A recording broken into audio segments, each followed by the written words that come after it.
Have you ever crossed paths with someone and felt like it was meant to happen?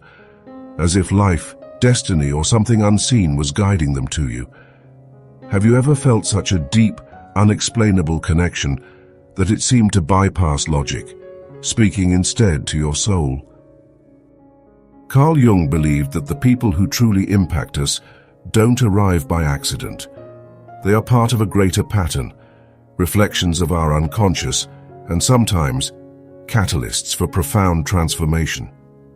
In today's video, we'll explore what really happens when the energy of two souls aligns, why these connections are never random, and how they reveal the deepest truths about who we are. These deep connections can feel spiritual, karmic, even otherworldly, but they are also grounded in the psychological structures that define human experience. Research in transpersonal psychology, for example, has shown that states of interconnected consciousness, where individuals report feeling psychically or emotionally united, often occur during intense relational moments. Whether through a shared trauma, a moment of vulnerability, or unexplained empathy, the bond feels like a portal to something greater. Some traditions call it soul recognition. In psychology, it's the psyche responding to resonance. These moments don't just feel different, they activate different regions of the brain, especially those tied to intuition, empathy, and emotional memory. That's why they leave such a lasting imprint. Carl Jung believed that when two individuals are aligned at an unconscious level, their meeting feels inevitable, as if orchestrated by something greater than personal will. This isn't poetic metaphor. It's rooted in Jung's theory of synchronicity, a concept he introduced in 1952 with physicist Wolfgang Pauli. Synchronicity refers to meaningful coincidences that occur with no causal relationship, but seem deeply connected through meaning. In relationships, these chance encounters are often the universe responding to internal psychological shifts. The alignment of energy begins in the psyche.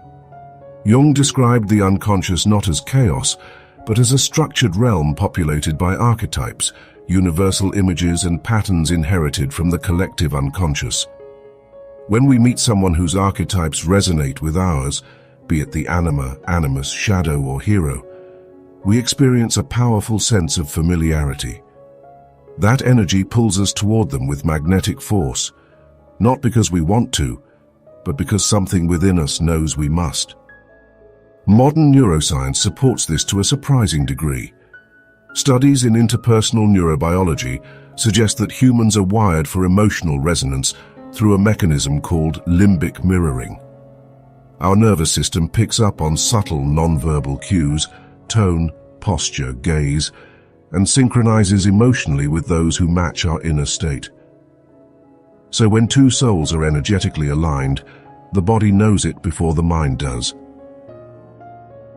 But energetic alignment isn't always blissful. Sometimes it's a jolt, a rupture. It brings up old traumas or long-forgotten dreams. These connections can be deeply unsettling, precisely because they are authentic. They bypass the masks we show the world and speak directly to who we really are, or who we are meant to become. We often equate intensity with permanence. If a connection feels powerful, we assume it must last forever. But in Jungian thought, depth is not the same as destiny.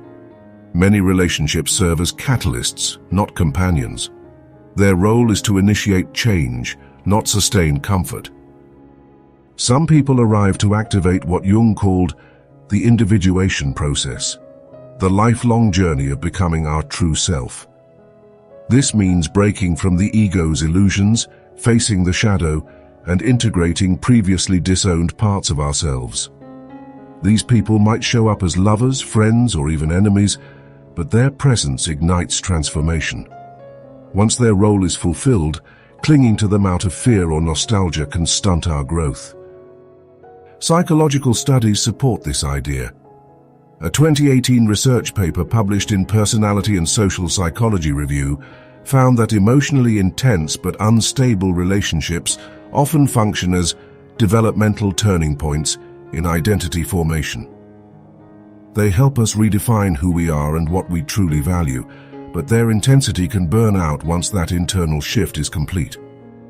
Jung reminded us that every relationship is a mirror. If we evolve but the other person resists growth, dissonance emerges. The connection begins to feel forced, heavy, even painful. That's not a failure, it's feedback. It means the vibrational match has shifted. When this happens, letting go is not a loss but an act of integrity. You are not betraying love, you are honoring its cycle. Before we continue, I truly hope you're finding this video insightful. If so, don't forget to share it with anyone who might benefit from these ideas. One of Jung's most powerful insights is that outer events reflect inner states. Before we can attract deep, lasting love, we must cultivate that same depth within ourselves. If your unconscious is filled with unresolved fears, shame, or unworthiness, you will attract partners who reflect those wounds, not because you're cursed, but because the psyche is trying to show you what still needs to be healed. This is where the shadow work begins, the process of facing the parts of yourself you've rejected, denied, or buried. Jung called the shadow the person you would rather not be, but integrating it is essential to true wholeness.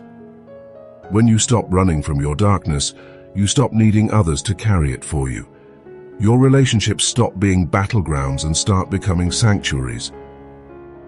Research from positive psychology supports Jung's idea.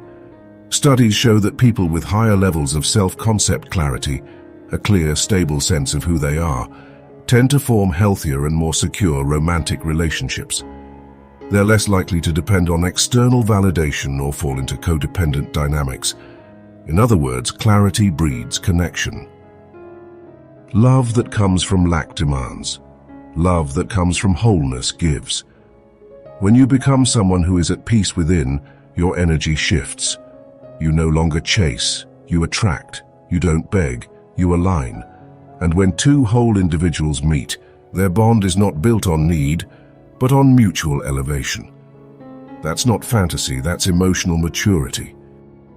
This is why so many people meet the right person when they've stopped looking, not because they've given up, but because they've turned inward. And the moment your energy matches what you truly desire, life responds. As Jung put it, until you make the unconscious conscious, it will direct your life and you will call it fate. Now I want to hear from you.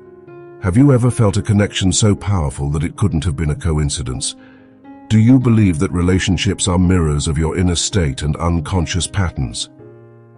Let me know in the comments below. Your experience might help someone else understand their own. And if this message resonated with you, share it with someone who might need to hear it today.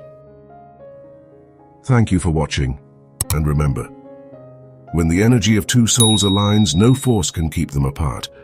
But that alignment always begins within. See you in the next video.